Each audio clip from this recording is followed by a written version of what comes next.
Okay, welcome everybody. We're just saying this is a busy time of year, so we really appreciate everybody making time for this update. And I'll just start off by, I think many of you know my story, but I've had a long-standing heart arrhythmia, and I had 7 procedures in the US, and we found our way to the Lyric team in Bordeaux in 2019.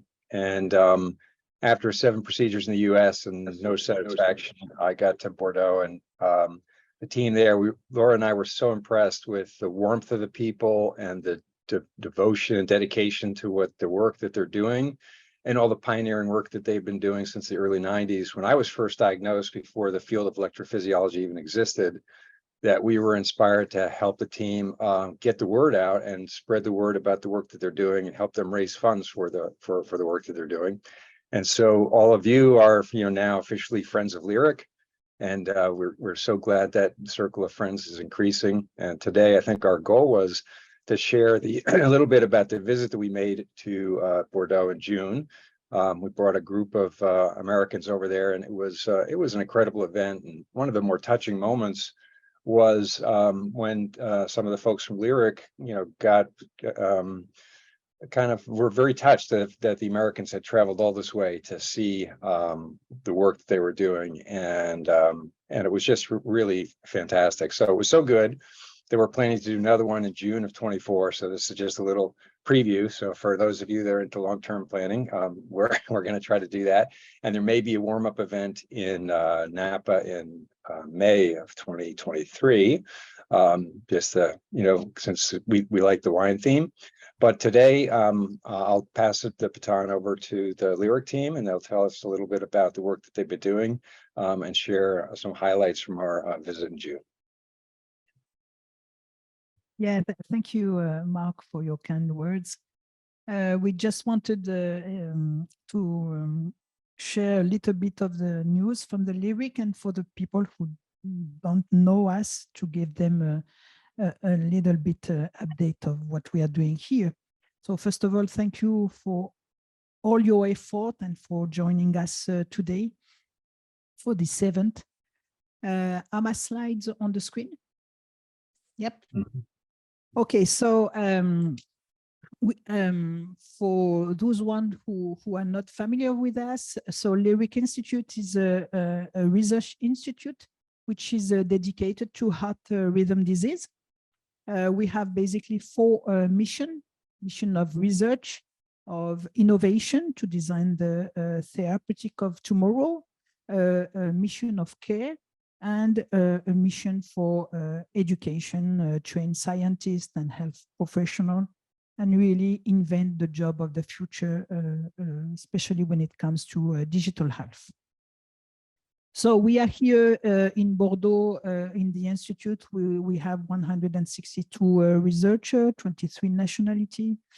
We are training 700 specialists every year.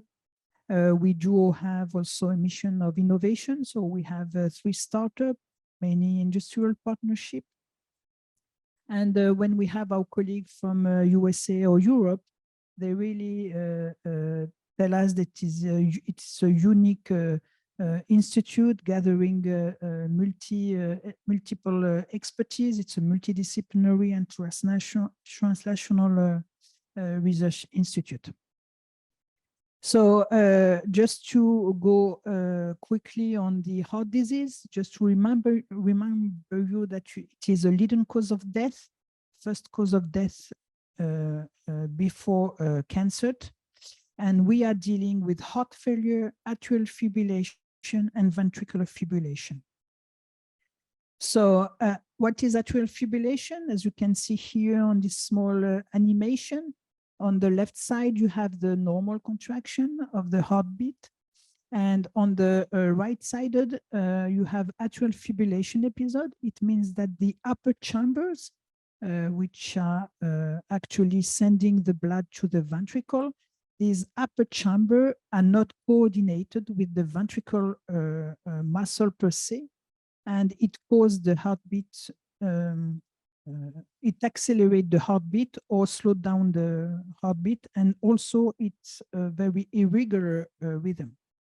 When we look at the epidemiology, 34 million people are affected worldwide, and the projection are very bad because by 2050, we will be probably more than 55 million worldwide affected by atrial fibrillation. In US, actually, it's 5 million people who are affected by atrial fibrillation, compared more or less the same in Europe. The problem with atrial fibrillation, it carries a lot of risk. The risk of death is definitely increased. More increase in women than in men. You see that the risk is multiplied by 3.5. When it comes to stroke, this is one of the first cause of embolic stroke worldwide. And the risk is also a little bit higher for women than for men because of a lot of comorbidities that are associated. And when it comes to heart failure, you see that again, women are really at risk of heart failure with a risk multiplied by almost 11 compared to men, which is a risk increase by 3.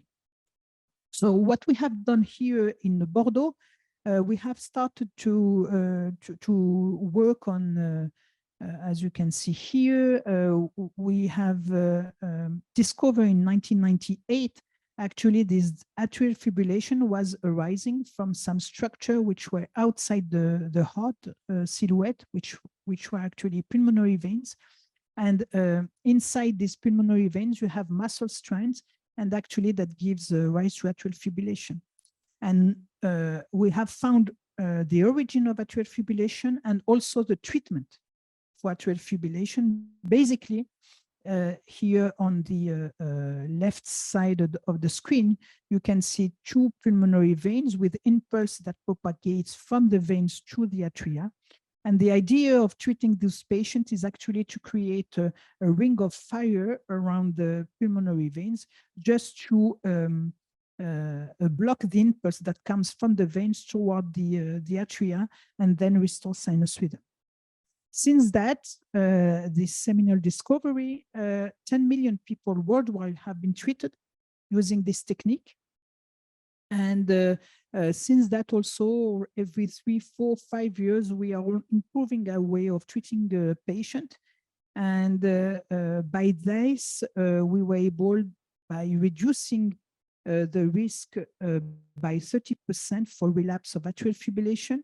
And recently, we have been working since 4 years now in preclinical and also in clinical setup. We are using a new energy, which is the electroporation energy.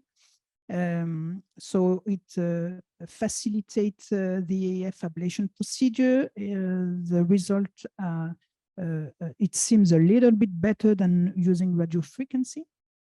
And the other treatment also we have been developing here is the alcoholization of the vein of Marshall. Here you can see a syringe where actually we inject pure alcohol in these small veins here that runs outside the heart. And it also, you know, that alcohol is good for the health, but when it's 100%, it also, it has the possibility of killing cells. So it gives durable lesion over time. And we developed this technique here in Bordeaux. The other research team that we have here in Bordeaux is sudden cardiac death.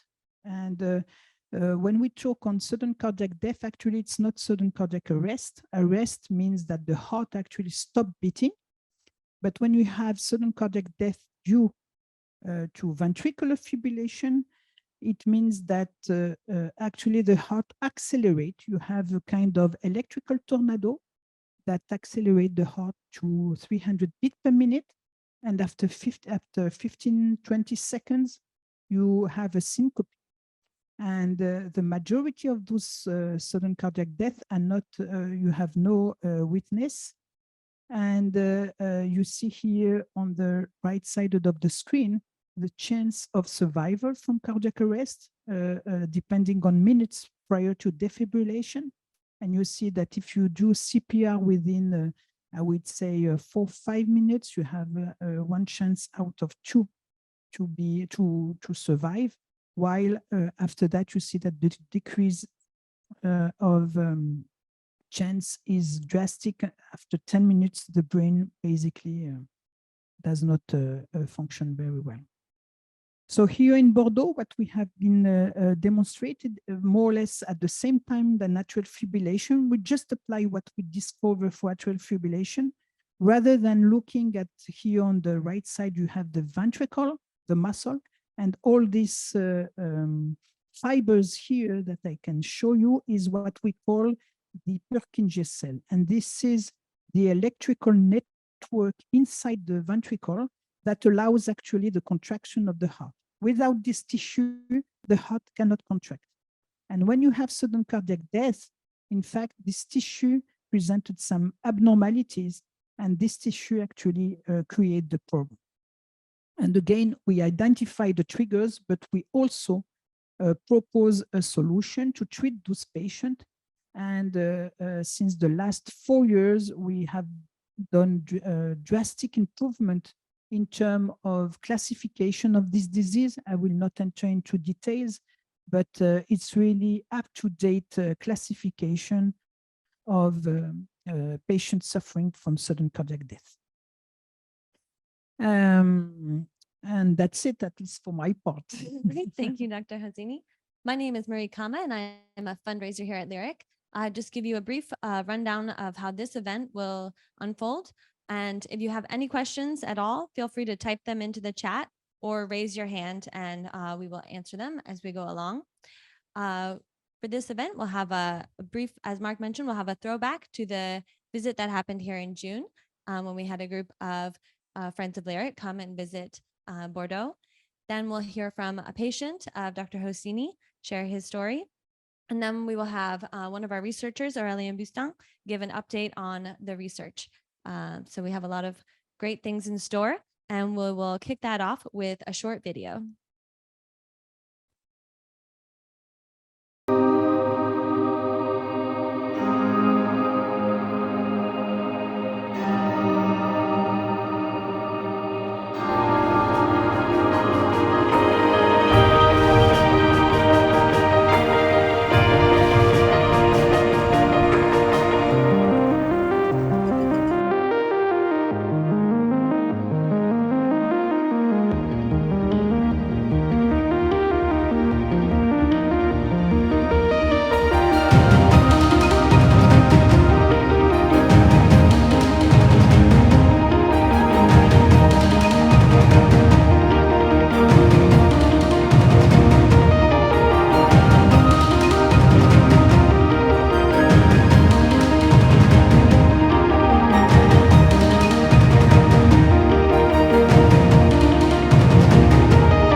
So good memories.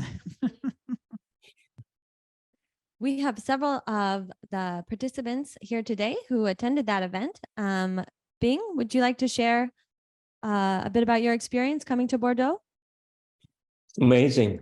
I think it was very memorable, and not to say the least that all the people there, all the scientists are so humble, not to even mention that they pioneered the atrial fibrillation ablation. In 1998, I remember I was a faculty at Stanford, and when we heard how that technology can cure atrial fibrillation, we all started doing that.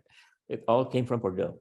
But now, even more so, the technology is much more advanced than the rest of the world. So congratulations. I really enjoy my visit, and I will continue to enjoy your progress. Thank you, Bing. And I did see Alex and Robin. If you would like to say anything, you're more than welcome.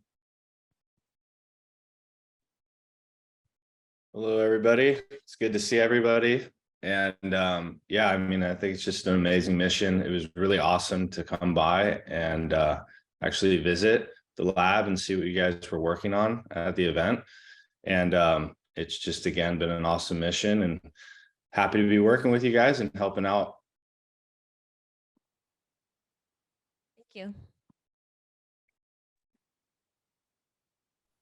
And yeah, what a wonderful video. It brings back so many good memories, and it was so wonderful to see everybody and meet everybody who is so kind at heart and so intelligent. So thank you for including me, and it's wonderful to be here. And good to see you. Thank you for being here. Great. I don't, Mark and Laura, do you have any other thoughts about the event or anything else you wanted to share at this point?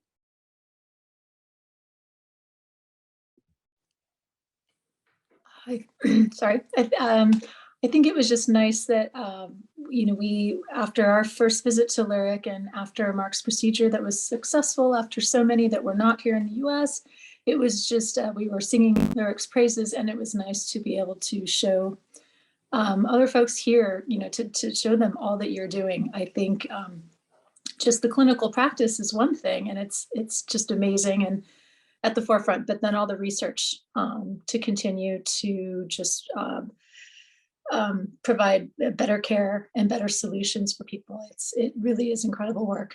So, you know, as everyone else said, we're just really, we're really happy to be able to support you in whatever way we can. So thank you all. Thank you, Laura. Yeah, I think you mentioned it earlier, but you know, the staff and the team and the culture is, you know, kind of humble. I mean, you guys are humble, but it's amazing what you've accomplished, and we're so glad to be involved with spreading the word and getting people aware of what you've done. And it's had an effect worldwide. It's helped healthcare providers around the world, and it's changed thousands, tens of thousands, perhaps millions of lives. And we are so thankful for the work that you're doing. Thank you. And now we will hear from a patient of Dr. Hosseini. His name is Brent Carlbeck, and he's from Vancouver, Canada. Brent, are you online? Yes. Brent, you're muted.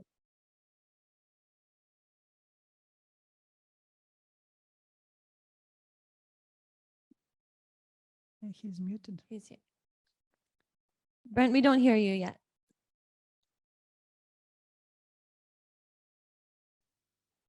Can you undo it? No.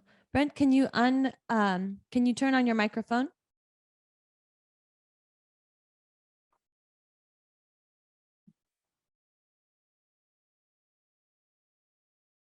On the bottom of the screen, you should see a button that says turn on the microphone. How's that? That's better. Yes, Can you hear me thank you. Oh, that's We're better. great. Okay. Okay. You know, I was going to run through my history here quickly and get into my experience there as a patient, if that's what you want. I think that's what you want. I'm 69 years old. I'm 6 feet tall, 180 pounds. I used to run, bike, golf. I was very active. When I was 50 years old, I started getting palpitations, and I went to see a cardiologist. And he said that probably within about 12 to 15 years from now, I'm going to end up having an ablation. And that was pretty close to the mark. At 16 years, when I was 67 years old, I started to experience AFib. And also I had a small mini stroke in December of about 2 years ago, which was as a result of being an AFib. Went to the hospital, they checked me out. Didn't seem to feel that I had any permanent damage done, and Post that, 3 weeks later, I went into AFib, went to the hospital. They shocked me, came out of AFib. 3 days later, I was back in AFib. They shocked me again 3 times, and that time I didn't come out of AFib. So post that, 3 weeks later, I met with the doctor, and he booked me in for my first ablation in about 6 months in Vancouver Hospital.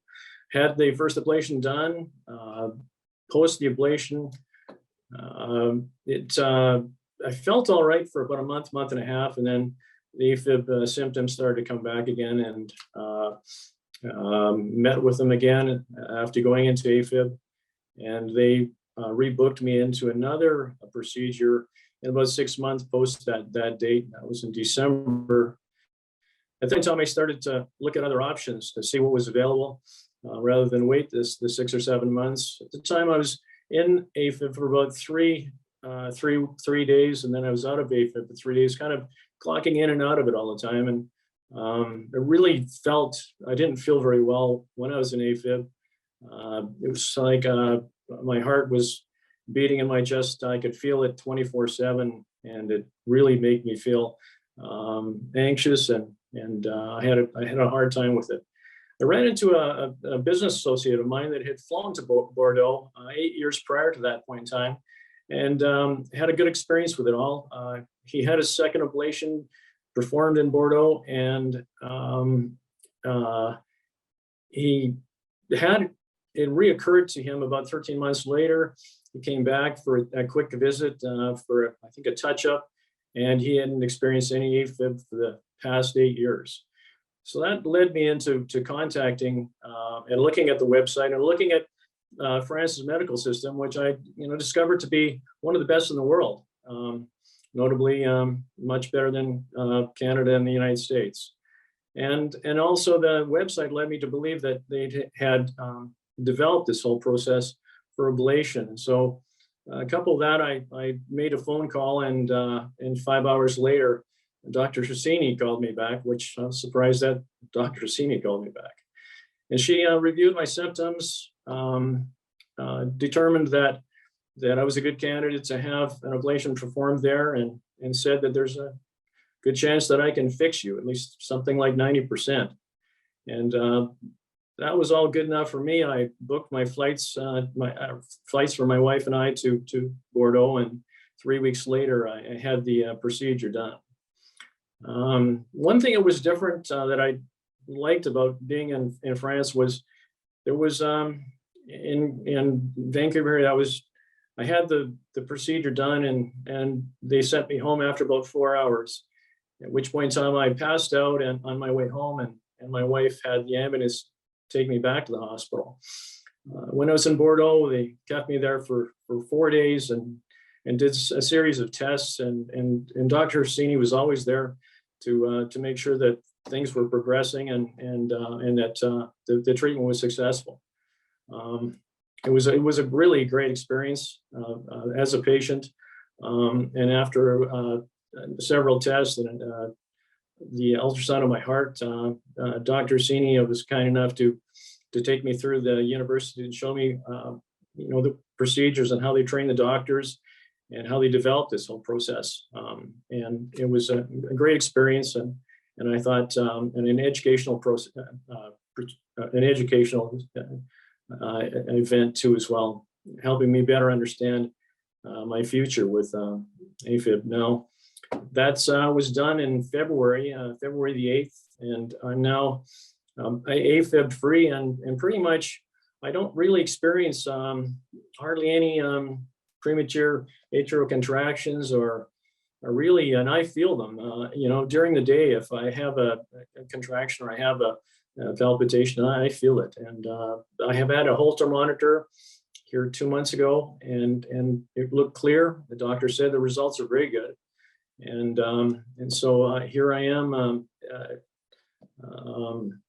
pretty much AFib free now for these months, and feeling good about it too. I'm slowly working myself back to doing things. I'm being very careful. I have not forgotten what it felt like to be in AFib. Yeah. Thank you, Brent, for your testimony. It's very touching. Yeah. I'm so happy that you are doing well and you finally recover your life in a really the best way. Thank you so much. So appreciative for your efforts, by the way. Thank you. Any questions? Thank you, Brent. If there are any questions for Brent, you can open your microphone or you can type them into the chat. Brent, I was just touched by your story. It's for those of us that have had AFib, it's life-changing to have the treatment and to be back in sinus rhythm. It's heavenly, isn't it? It really is. It really is a new lease on life. As you can tell from my emotion. Amen to that. It really was a life-changing event. Yeah. So. Well, thank you so much for sharing your story, Brent. Now we will hear more about the research. Yeah, back again to research, and I want to introduce Aurélien. Aurélien, are you here with us? And Yes, I am. Aurélien is a researcher in our institute. He is now junior professor, and he will give us an update on this Black Blood project that some of you have already seen in June, but he will also give us some update on that. Aurélien, it's yours. Hello, everyone. I hope you're doing well. I hope you can see my slides as well. Yeah, we can. Excellent. I'm very happy to see you all again. And if you remember, I'm an expert in cardiac imaging. And what I love most about imaging is the MRI, magnetic resonance imaging system. I love it because for many reasons. First of all, because it provides high dimensional, high resolution images, as you can see on this side. And it's also very safe. So we could have an MRI on a daily basis if we enjoy it. An MRI is also very nice because you could detect and visualize myocardial scars very nicely. And that's something you see on the right here, for example. It's a patient with myocardial infarction. The black circle that you see there is the healthy left ventricle, but if you have a scar, it could be a small lesion as well, you will see it on the images as bright pixels, as you can see there. So MRI is really unique to detect myocardial scars who can potentially trigger atrial fibrillation in the future. But in many cases, too many cases, we have a poor contrast between the scar and the blood, as you can see here in this patient. The signal intensity is sometimes so similar between blood and scar that we don't know if we are seeing a scar or if it's just a blood signal. As you can see in this patient, we had a dot in this patient, but actually this patient was quite healthy. So if you remember last June, I showed you this new technology that we've developed at Lyric, this black blood technology, where in one single scan now we can get two different set of images with two different contrasts. The first contrast that we could get is the black blood contrast. So these images are really black pixels. The only white signal that we receive is the scar, exactly what we want to visualize. And the second set of image we get with this technology is a set of bright blood pixels. And this is very nice because on these images, we don't see the scar anymore, but we see the heart. We see the anatomy of the heart. And this is very nice because if you combine these two images, you could get a colored representation of myocardial scars. And this is really changing clinical practice. It's changing clinical practice in different ways. The first is the 16% of patients where we had uncertain diagnosis. So in this cohort of patients, now we can say if there is a scar or if this patient is healthy. Look, for example, at the patient we have on the right there. In this patient, on the reference technology that we all have in our hospitals, we could see that something was going on because we had the thinning of the left ventricle, as you can see there. But we're unable to really delineate the scar perfectly, and we need this information of scar size. with this new technology, the black blood technology that we recently called SPOT, we have a perfect delineation and visualization of the scar, and we can provide a very quick and precise diagnosis. So that's something you've seen last June in Bordeaux, and I wanted to show you a little bit of the timeline, how we arrived to this technology.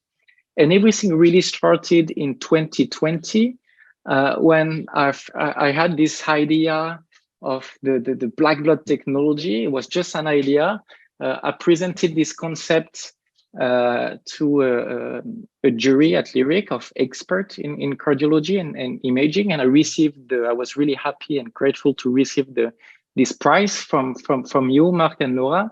And this was really important for me because I was not sure if this technology was gonna work. But this prize, this support, enabled me to test this technology, to implement it, to validate it, and optimize it. And basically, I've just after a few months, I could get the first results in Bordeaux. So during the first year, we also had a couple of patents on this technology. And just after a year, we could get the first clinical integration of this technology. So it went really quick. And remember, that was the COVID time. So even during COVID, we were able to do some new development of new technologies. In 2022, so 2 years after the first idea, we could see the first results. And we are gonna see a lot of impact of this technology. We are seeing an impact on the patient side. Patient comfort is key for us. And this technology collects these black blood images in less than 2 minutes in free breathing. So the patient has a little nap during 2 minutes and we can get a whole heart coverage with this technology. So really efficient scan-wise. And the impact is also more than that. It's also for the outcomes, right? The young radiologists are able to provide a diagnosis very quickly compared to the previous technology. And this is really fresh news. I'm really excited to share that. A month ago, we received 1.5 million from the European Union to keep working on this project, to go one step further, which is to exploit this new contrast to maybe automate the diagnosis and maybe discover new biomarkers, new things that we were not aware in these images. So really everything started in 2020 with your support, and I'm very grateful. Thank you very much for that. And I'm gonna give you some new results because the sequence is ready, the technology is ready, but we realize that it's opening a new door for automated analysis and diagnosis of cardiac diseases. And how come? It's because we have been able to separate the information that we had before in one single image in 2 images. On the one hand, we now have the heart anatomy. On the second hand, we have the scar. And we realized basically that we could use artificial intelligence to segment fully automatically the left ventricle on these images, propagate them on the black blood image, and by just looking at the region of interest, which is the left ventricle, we could extract the scar information, something that we were doing manually over the last 20 years. And thanks to this artificial intelligence method, we could get a fully automated report on scar size and scar transmurality. So what you see there are what we call bullseyes, and this is what the radiologist provides in his reports. And this is basically just a 2D representation of the 3D heart.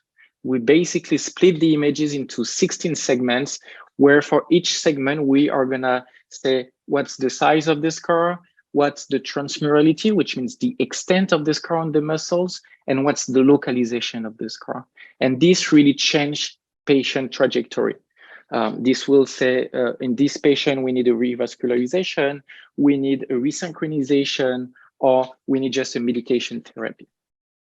So I presented this technology a few weeks ago in conferences, and this is what the past president of the Society of Cardiovascular Magnetic Resonance said about SPOT. that this SPOT technology is addressing a 20-year-old challenge in cardiac MRI. So we will keep hearing about this technology in the next year. And just a final slide for you, just to show you the impacts of this automated analysis. This is a patient, 70-year-old male patient with myocardial infarction that you can see on this part of the heart. On the top, you have the radiologist reports. It takes between 25 and 35 minutes to get these reports. And in the bottom, this is the fully automated one-click report that the technology is providing. Look how amazing the results are. They are so close from the manual reports in just a few seconds. For example, you can look at the scar volume that is provided by this technology. It's just 1 millimeter difference between the two technologies. So what's next for us, for the team? We want, obviously, that this sequence, this technology is used everywhere in the world. We've seen the impact in Bordeaux, and it's time to share this technology. And I'm really excited to travel to Los Angeles next month to talk about this technology in Beverly Hills and UCLA Medical Center. And hopefully they will take this technology. They will understand my French accent as well. But this is really exciting. Thank you very much. Thank you, Aurélien, for this nice presentation. Do you have any question to Aurélien? I actually had one comment. Aurélien, thanks so much for that presentation, and that's so gratifying to see the work that you've done. And to me, it's it illustrates this tight coupling of research and at Bordeaux and at Lyric and the clinical practice. You know, that the research is not done in some ivory tower and some esoteric thing. It's done on areas of interest that could impact patient treatment, you know, diagnosis and treatment. And that research will have an effect not just at the clinical practice in Bordeaux, but in places around the world, and become, you know, eventually, like Lyric has done in the past, become a new standard of care around the world. That's really exciting to think about all of the lives that could be impacted by that. And then maybe lastly, I'll just finish, is that the passion that you have for this project, you know, is palpable and really inspiring and great. You know, this is just one of the many projects that are going on at Lyric, we know. Yeah, thanks a lot from my side, Mark and Nora. Everything started in 2020 thanks to you both. I do have a question too as well. Can you hear me? Yes. Yes. Yeah, okay. Atrial fibrillation is caused by, have you really defined why people in the end, or like myself, end up with atrial fibrillation? Is it scarring of the inside of the atrium, which Actually, Brent, they are prevents the electrical signals from coming through? Is it? Yeah, no one has the true answer to that. Yeah. But there are definitely different comorbidities that help, at least that give atrial fibrillation. One of them is the aging. I always see aging in atrial fibrillation like wrinkles. You know, you have people having wrinkles at 20 years old, and some at 50 are still seems very young and not that much of a wrinkle. But in the heart, actually, it's exactly what happens. Aging is one of the most important factor that actually increase fibrosis inside the heart, and therefore disturb the electrical propagation within the atria, and leads to erratic rhythm like atrial fibrillation.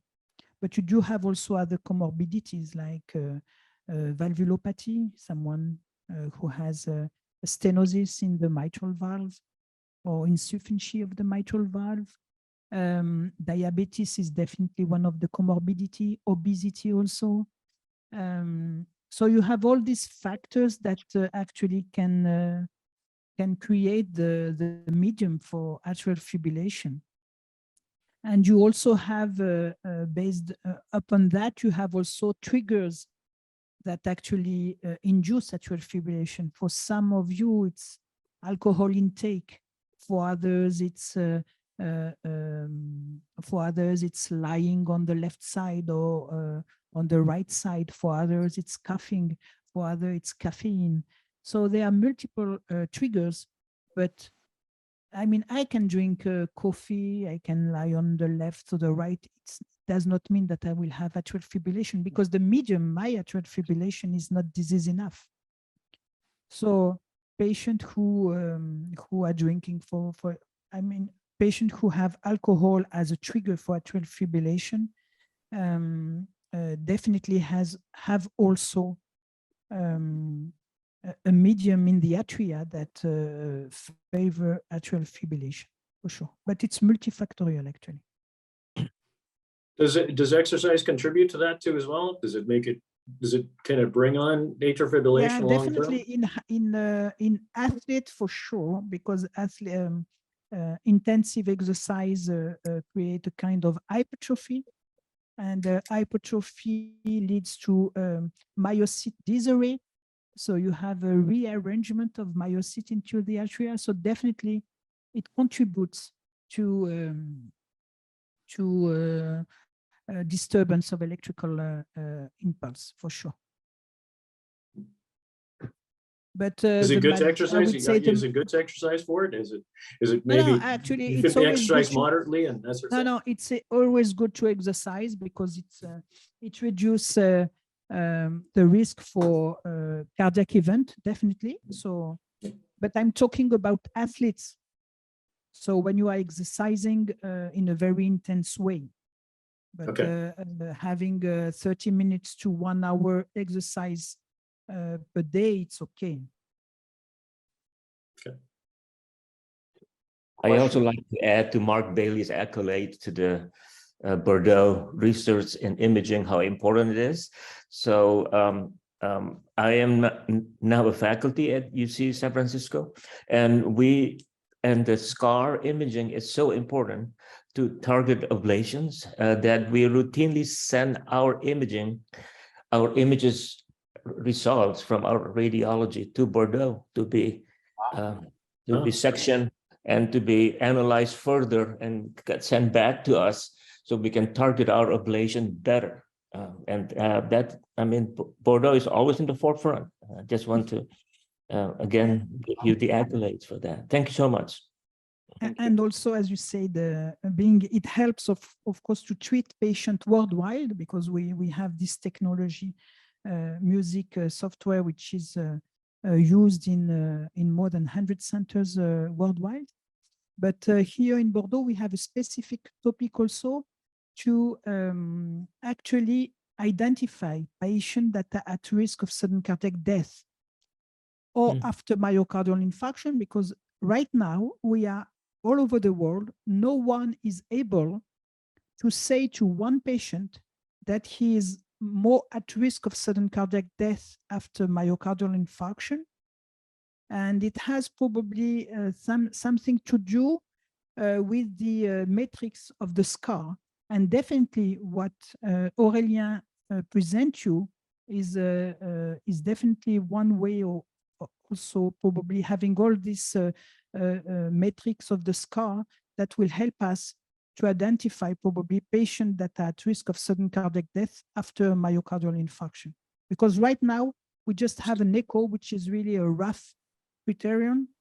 If you have an ejection fraction lower than 30%, then you get an ICD, implantable defibrillator, to prevent sudden cardiac death, which is really a rough parameter. Yeah. Wow, that's amazing. Thank you. A question: where does your research go over time? Is it more on the AI side, or how do you extend what you've done today, which is pretty amazing? Yeah, exactly. That's more or less what I said. Like, we could have stopped there. Like, just the sequence was enough for us to provide an improved diagnosis, an improved workflow. But we realized that AI could be exploited here. We have so many data sets why not exploiting this information to segment their hearts? We were not sure about the robustness, but this is absolutely amazing. I'm a mathematician originally, so I always pushed not to accept AI, but today I'm doing AI on a daily basis because this is so powerful what we could do with that. And this will change clinical workflow. This will make diagnosis way faster. This will help the radiologists as well. They could spend time more on a complex case instead of wasting half an hour on something that might be a little bit easier, where a machine can do it actually. That's our direction for the next 5 years. And that's, yeah, very excited about it. And it will also help really to have a better diagnosis and to uniformize the result of MRI. A CT scan, I mean, it's quite standard. Everyone all over the world, despite specific sequences, will give you more or less the same result. However, MRI, we really need a certain expertise for cardiac MRI, and what has been developed here at Lyric will really help in this matter, because not only in France, but I can see also patients from USA or from Canada that come actually with the MRI result. And when you look at the MRI result, you just say, wow, is someone really look deep into this MRI? The results are not always as good as it should be. Mark Malikoff, you have a question? Go ahead. Yeah, thanks. First off, thanks for the presentation. Hi, Dr. Orsini. Hey, Mark. Hey, Laura. Hey, Alex. Nice seeing all you guys. And again, missed the event in the summer. We'll already got it in the calendar for 2024, so looking forward to it. I got a couple of quick rapid fire questions, and Dr. Orsini, you touched on a lot. First off, Aurelian, I looks awesome. Looks really, really cool. So, and it's interesting because my MRI, I'm in Canada, I'm in Alberta, and I went to Bordeaux in 2019. I suffered from VFib, and the only time I found out I had any issue was when I collapsed after playing hockey. So when Dr. Orsini was talking about potentially preventative, like identifying some things, I thought that was pretty interesting. And my MRI got misdiagnosed here. They didn't see any scarring. And then it went to Bordeaux when I went, or after, because Dr. Orsini is like, that should have got caught. It got sent there, and it was pretty much, yeah, it was clear as day. So I went for 2 years with having no idea what was going on. So this really resonated with me. I guess my question is, it sounds like it's still being developed and worked on, but could it eventually help identify ventricular scarring, so potentially like VFib cases? And would you see eventually an opportunity to, years down the road, but to do it as almost like a preventative, like hey, once you turn 40, you just get a scan, because it's quick, it's AI powered. And because for me, I had no previous heart health history or anything, ended up having scarring assumed from myocarditis. And, again, I'm part of that 10% that was able to survive because CPR and AED was used. So it could be a tremendous opportunity. I'm sure you're aware of it, but that was just a bit of my question, as could it be something that it's so quick and so convenient, potentially people are just getting scanned to be made aware? Because if I would have been almost any other place, there's no way I would have been around today. So. Yeah, of course, you just touch up exactly what is our main goal within the next years. Just to remind you that the idea is really to identify patients at risk of sudden death in a normal condition. I mean, those patients, just like you, had no cardiac issue, and they still suffer from sudden cardiac death. In USA, it's like 450,000 deaths per year. And in half of these cases, they have normal heart. So how we can better identify this patient, because you can see that only 1 out of 10 will survive. So this is terrible. And also just to let you know that actually the resolution of MRI is around, let's say, 1 millimeter. And we know that in this specific condition of sudden cardiac death with normal heart, we will need a higher resolution. We will need to go down to 0.2 millimeter, 0.1 millimeter. And with the MRI, it's not sure that we'll, at least with the clinical MRI, that we will go down till this resolution. However, we are lucky enough to have the new generation of CT scan that are coming up, and we will be able to have this kind of resolution of 0.2, 0.1 millimeter. And it will help us really to identify this small area of scar due to myocarditis, due to COVID, due to any virus or any small myocardial infarction. So we will come to know, and just to let you know, this new generation of photon counting will be installed here in Bordeaux by the end of June. So we will be able to also have here at Lyric patient to study patient, and I think we will definitely make a huge improvement. Thank you. We only have. What time is it? Yeah, we have we still have 5 minutes more. So again, I just want to, just before closing this session, I want to thank all the speakers and all the guests for this digital event. And I just want also to show you that all your donations support all this project, whether it is the digital health program, the training program, the patient education program that is still under construction, the platform program with all these imaging tools, and the research program. So I really want to thank you all for your support, and please share the message, spread the word around you, and hope to see you all soon, or in June 2023 or in June 2024 in Bordeaux. Thank you so much for being with us. Thank you. Thank you.